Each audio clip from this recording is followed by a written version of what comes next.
दोस्तों आज हम आपको एक ऐसी चीज बताने वाले हैं जो अगर कोई भी पति अपनी पत्नी को देता है तो उसको कभी भी उसके घर में गरीबी नहीं आती है। दोस्तों कौन सी है वो चीज, चलिए जानते हैं आज की इस वीडियो में कि हर एक इंसान को अपनी पत्नी को रस ही देनी चाहिए वह चीज। एक बार की बात है दोस्तों, माता लक्ष्मी भगवान विष्णु से कहती हैं, हे प्रभु, एक पत्नी अपने पति से सबसे अधिक किस चीज की इच्छा रखती है। जब एक कन्या विवाह के बाद अपने ससुराल में जाती है तो वह अपने ससुराल वालों से तथा अपने पति से सबसे अधिक किस चीज की मांग रखती है, जो स्वर्ण, गहने, वस्त्र, भोजन आदि से भी बढ़कर है। तब भगवान विष्णु कहते हैं, हे देवी लक्ष्मी, आपने बहुत ही उत्तम प्रश्न किया है। आपके इस प्रश्न में संसार के समस्त स्त्रियों का कल्याण छिपा हुआ है। आपके इस अत्यंत महत्वपूर्ण प्रश्न का उत्तर देवी नंदिनी की कथा में छिपा हुआ है। तब माता लक्ष्मी कहती हैं, हे प्रभु, वह देवी नंदिनी की कौन थे और उनके आचार और विचार कैसा था, मैं नंदिनी देवी की कथा सुनना चाहती हूँ। तब भगवान विष्णु कहते हैं, हे देवी लक्ष्मी, नंदिनी गुणवान मनोकामना को पूर्ण करने वाली गाय थी। केवल नंदिनी का नाम अपने मुख से लेने मात्र से ही पापों का दोस्तों नाश हो जाता है। देवी नंदिनी की यह महान कथा सुनने मात्र से ही मनुष्य के समस्त दुखों का नाश होता है और उसे सुख समृद्धि प्राप्त होती है। ऐसी नंदिनी महान पुण्यवान तथा समस्त मनोरथ को पूर्ण करने वाली साक्षात देवी है। इसलिए आज मैं आपको इस महान नंदिनी की कथा सुनाता हूँ।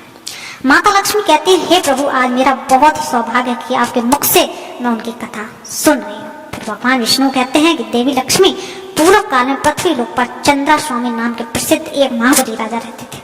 एक दिन महाराज चंद्रा स्वामी रथ में बैठकर शिकार करने के लिए इधर जाते हैं।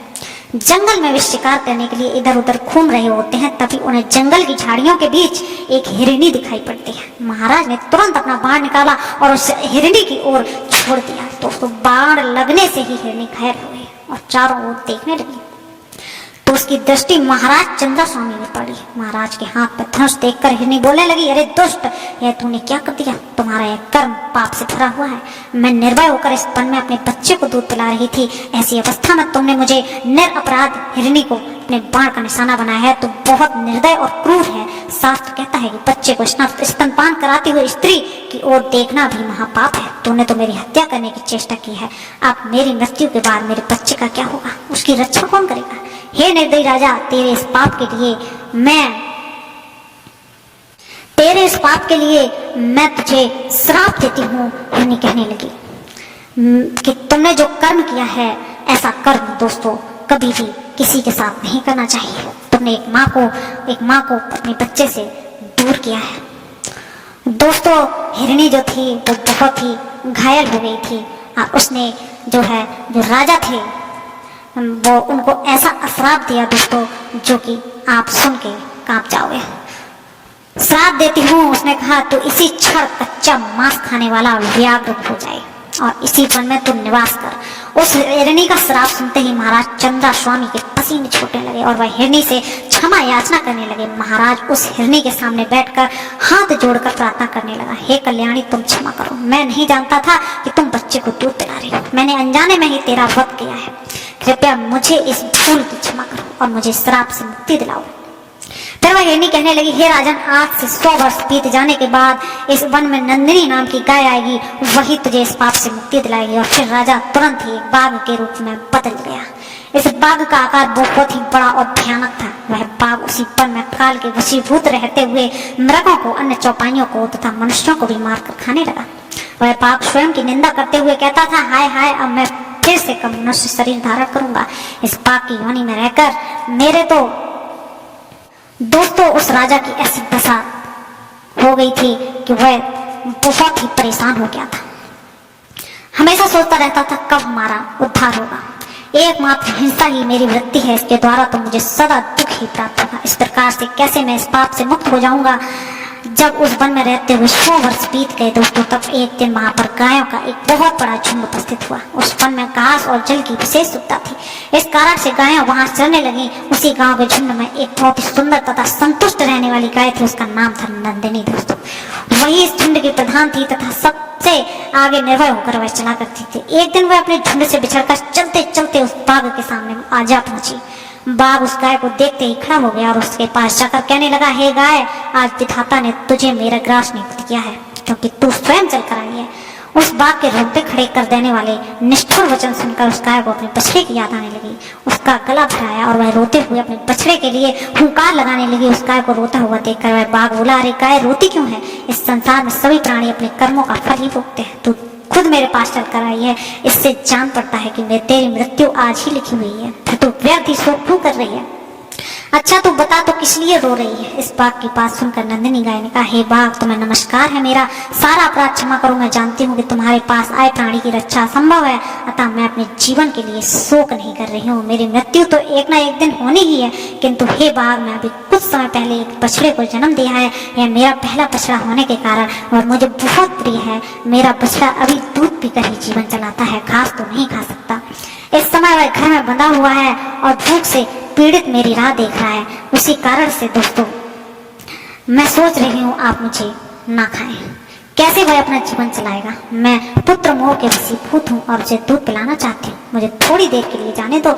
मैं अपने बछड़े को दूध पिलाकर प्यार से उसका मस्तक चाटूं और उसे कुछ उपदेश देकर अपनी सखियों से उसकी रक्षा करने का वचन लेकर तुम्हारे पास जरूर लौट के आऊंगी। उसके बाद तुम अपनी इच्छा अनुसार मुझे खा लेना।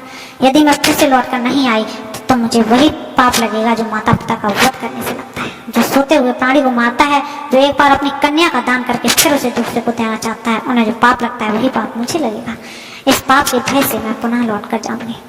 नंदिनी गाय की ऐसी शपथ को सुनकर बाघ को उस पर विश्वास हो गया और वह बोला, हे गाय, तुम्हारे इन शपथ पर मुझे विश्वास हो गया है, पर कुछ लोग तुमसे कहेंगे कि प्राण संकट में पड़ने पर विवाह में और गाय को संकट से बचाने में जो शपथ ली जाती है उसे तोड़ने पर पाप नहीं लगता। किंतु तुम इन बातों पर विश्वास मत करना। इस संसार में कितने ही ऐसे नास्तिक हैं जो मूर्ख होते हुए भी खुद को पंडित कहते हैं। वह तुम्हारी बुद्धि को भ्रम में डाल देंगे। जिनसे चित्त पर ज्ञान अज्ञान का पर्दा पड़ा है, वे तुच्छ मनुष्य को तर्क लगाकर तुम्हें शपथ तोड़ने के लिए भी कहेंगे, लेकिन तुम अपने वचन का पालन करना। फिर नंदिनी गाय बोली, हे बाघ, तुम्हारा कथन तो सत्य है, मैं वचन का पालन अवश्य करूंगी। फिर बाघ ने कहा, हे गाय, अब तुम जाओ और अपने पुत्र से मिलो, उसे दूध पिलाओ, उसका मस्तक चाटो और अपनी सखियों से मिलकर शीघ्र ही लौट कर आओ। इसके मुख पर आंसुओं की धारा बह रही थी। वह अत्यंत दुखी भाव से कांप रही थी। उसके हृदय में बड़ा दुख था। जैसे ही वह घर पहुंची और अपने बछड़े की पुकार सुनकर वह दौड़कर उसके बछड़े के पास पहुंच गई और आंसू बहाने लगी। अपनी माता को रोता हुआ देखकर बछड़ा बोला, हे माता, आज तुम अत्यंत डरी हुई दिखाई पड़ती हो क्या? फिर नंदिनी गाय बोली, बेटा, स्तनपान करो, यह हमारी अंतिम भेंट है। अब मैं तुम्हें माता का दर्शन नहीं हो पाएगा। आज एक दिन मेरा दूध पी लो, मुझे अभी लौट कर जाना है। बाघ को वचन देकर आई हूँ। भूख से पीड़ित उस बाघ को मैं अवश्य ही मिलने जाऊंगी और अवश्य ही उसका खा हुआ वचन अवश्य ही पूरा करूंगी। दोस्तों, तुम्हारे साथ मेरा भी मर जाना अच्छा है। बछड़ा बोलने लगा, माँ, तुम नहीं रहोगी तो मैं अकेले ही मर भी जाऊंगा। यदि बाघ तुम्हारे साथ मुझे भी मार डालेगा तो निश्चय ही मुझको उत्तम गति होगी जो मात्र भक्त पुत्र को मिलती है। अतः तुम्हारे साथ अवश्य चलूंगा। माता से बिछड़ते हुए बालक का जीवन बहुत दुष्कर होता है। दूध पीने वाले बालक के लिए माता के समान संसार में दूसरा कोई नहीं है। माता के समान रक्षक, माता के समान आश्रय, माता के समान स्नेह, माता के समान सुख तथा माता के समान देवता इस लोक में तो क्या परलोक में भी नहीं है। फिर नंदिनी गाय ने कहा, बेटा, मेरी मृत्यु नियत है, तुम वहां मत जाओ। तुम्हारे लिए मेरा यह अंतिम संदेश है। मेरे वचनों का पालन करो और तुम यहीं रहो। लोभ करके ऐसी घास को चरने के लिए कभी मत जाना जो किसी दुर्गम स्थान में हो, क्योंकि लोभ करने से सर्वनाश हो जाता है। लोभ के कारण विद्वान पुरुष भी भयंकर पाप कर बैठते हैं। और हर किसी पर विश्वास भी मत करना। लोभ, प्रमाद और हर एक पर विश्वास करना, इन तीनों कारणों से प्राणी का नाश होता है। इन तीन दोषों का परित्याग करना चाहिए बेटा। जिसने एक बार विश्वास तोड़ दिया उस पर कभी विश्वास नहीं करना चाहिए, और जिस पर अधिक विश्वास हो उस पर भी आंख बंद करके विश्वास नहीं करना चाहिए, क्योंकि दूसरों पर विश्वास करने से भय उत्पन्न होता है और विश्वास करने वाला ही नष्ट हो जाता है। दूसरों का तो क्या, अपने शरीर का भी विश्वास नहीं करना चाहिए। यह कब तुम्हारा साथ छोड़ दे उसका भी भरोसा नहीं है। तुम धर्म का चिंतन करो। मेरी मृत्यु से तुम घबराओ नहीं, क्योंकि एक ना एक दिन सभी की मृत्यु होनी है। बेटा, तुम शोक छोड़कर मेरे वचनों का पालन करो। यह कहकर नंदिनी गाय अपने पुत्र का मस्तक चाटने लगी और अत्यंत शोकाकुल होकर रोने लगी। फिर वह अपने पुत्र को निहारते हुए अपनी सखियों के पास चली गई और अपनी सखियों की सारी हकीकत बताई। और कोई अपराध किया हो तो उसके लिए तुम मुझे क्षमा करो, सखियों से बोली। मेरे जाने के बाद मेरे बालक पर सदा क्षमा भाव रखना। मेरे बछड़ा दिन अनाथ और व्याकुल है, उसकी तुम रक्षा करना। मैं तुम्हें उसे सौंपती हूँ। नंदिनी गाय की बात सुनकर उसकी सखियों को बड़ा दुख हुआ। सभी सखियां आश्चर्य में पड़कर बोली, बड़े आश्चर्य की बात है, बाघ के कहने पर सत्यवादी नंदिनी फिर से उस भयंकर बाघ के पास जाना चाहती है। स्वयं के प्राण बचाने के लिए शपथ और सत्य का त्याग करना चाहिए और शत्रु को धोखा देना चाहिए। सखियां बोली, हे नंदिनी, अपने बछड़े को छोड़कर तुम वहां मत जाओ। सत्य के लोभ से जो तुम बाघ के पास जा रही हो या तू अधर्म कर रही हो। इस विषय में धर्मवादी ऋषि मुनियों ने कहा है, प्राणों पर संकट आने पर वचन का पालन नहीं करने से पाप नहीं लगता। यदि तुम झूठ बोलकर प्राणों की रक्षा होती तो वह अधर्म नहीं धर्म ही कहा जाता है। फिर नंदिनी कहने लगती है, ये सखियों, दूसरों के प्राण बचाने के लिए मैं भी झूठ बोल सकती हूँ, किंतु खुद के प्राणों की रक्षा करने के लिए मैं झूठ नहीं बोल सकती। यह अधर्म है। जीव अकेले ही गर्भ में आता है और अकेले ही मरता है, अकेले ही उसका पालन पोषण होता है तथा सदैव सुख दुख भोगता है। इसलिए मैं सत्य ही बोलूंगी। सत्य पर ही संसार टिका हुआ है। सत्य के कारण समुद्र अपनी मर्यादा का उल्लंघन नहीं करता। स्वर्ग, धर्म तथा मोक्ष सब सत्य के मार्ग पर चलकर ही प्राप्त किया जा सकता है। तो अपना वचन तोड़ता है वह अपने सभी पुण्य कर्मों को नष्ट कर डालता है। सत्य ही अगाध जल से भरा हुआ तीर्थ है। जो उस तीर्थ में स्नान करता है वह जो प्राप्त करता है 1000 अश्वमेध यज्ञ और सत्य वचन, यह दोनों अगर तराजू पर रखा जाए तो यह सत्य का पलड़ा भारी होता है। सत्य तो उत्तम तप है। सत्य तो उत्कृष्ट शास्त्र ज्ञान है। संपूर्ण आश्रय में सत्य का आश्रय ही श्रेष्ठ माना गया है। इसलिए मैं सत्य का परित्याग कभी नहीं कर सकती। नंदिनी गाय के ऐसे वचन सुनकर सखियां बोलने लगी, हे नंदिनी, तुम जगत के संपूर्ण देवताओं और दैत्यों द्वारा नमस्कार करने के योग्य हो, क्योंकि तुम पर परम सत्य पर टिकी हो और अपने वादे को निभाने जा रही हो, अपने प्राणों की आहुति देने जा रही हो, जिसका त्याग करना बहुत कठिन है। हे कल्याणी, इस विषय में हम तुम्हारी बराबरी तो नहीं कर सकते हैं। तुम तो धर्म का पीड़ा उठा रही हो। तुम्हारे इस महान त्याग से हमें यह यकीन है कि तुम्हारे पुत्र से वियोग नहीं होगा, क्योंकि जिस नारी का चित्त कल्याण मार्ग में लगा हुआ हो उस पर कभी आपत्ति तो नहीं आती। यमराज भी उस प्राणी के प्राण नहीं लेते हैं। इसके बाद सभी ने मिलकर नंदिनी गाय समस्त गौ समुदाय की परिक्रमा करके वहां के देवताओं और वृक्षों से विदा लेकर उस जंगल की ओर चल पड़ी। नंदिनी गाय स्थान पर जा पहुंची जहां पर भयंकर आकार वाला मांस पक्षी बाघ बैठा हुआ था। उसके पहुंचने के साथ ही उस गाय का बछड़ा बहुत तेजी से दौड़ता हुआ वहां पर आ गया और अपनी माता तथा उस बाघ के बीच में आकर खड़ा हो गया। बछड़े को देखकर नंदिनी गाय उस बाघ से बोलती, हे बाघ, मैं सत्य का धर्म का पालन करते हुए तुम्हारे पास आ गई हूँ। अब तुम केवल मुझे खाकर अपनी तृप्ति करो, किंतु मेरे बच्चे को जीवन दान दो। फिर वह बाघ बोला, हे गाय, तुम तो बड़ी सत्यवादी निकली। हे कल्याणी, तुम्हारा स्वागत है। जो अपने वचन का पालन करता है, जो सत्य की राह पर चलता है, उसका कभी अमंगल नहीं होता। तुमने यहाँ से जाने से पहले जो वचन दिया था उसे सुनकर मुझे बड़ा कौतूहल हुआ था कि यह वहां से जाकर कैसे लौट सकती है। तुम्हारी शक्ति की परीक्षा के लिए ही मैंने तुम्हें भेज दिया था, अन्यथा मेरे पास आकर तुम जीवित नहीं लौट सकते थे। लेकिन मेरा वह कौतूहल पूरा हुआ। मैं तुम्हारे भीतर सत्य की खोज कर रहा था, वह मुझे मिल गया। इस सत्य के प्रभाव से मैं तुम्हारे प्राणों को बख्श देता हूँ। आज से तुम मेरी बहन हो और यह तुम्हारा पुत्र मेरा भांजा हो गया। हे कल्याणी, तुमने अपने आचरण से जो मुझे महापापी को यह उपदेश दिया है कि सत्य पर ही संपूर्ण लोक टिका है, सत्य के आधार पर धर्म टिका है। हे कल्याणी, जो तुम्हारा दूध पीते हैं वे सभी धन्य हैं, कृतार्थ हैं और उन्हें पुण्य प्राप्त किया है। उनका जन्म सफल हुआ है। गायों में ऐसी सत्यता है, यह देखकर अब मुझे अपने जीवन से घृणा हो रही है। अब मैं भी वह कर्म करूंगा जिसके द्वारा मैं पाप से छुटकारा पाऊं।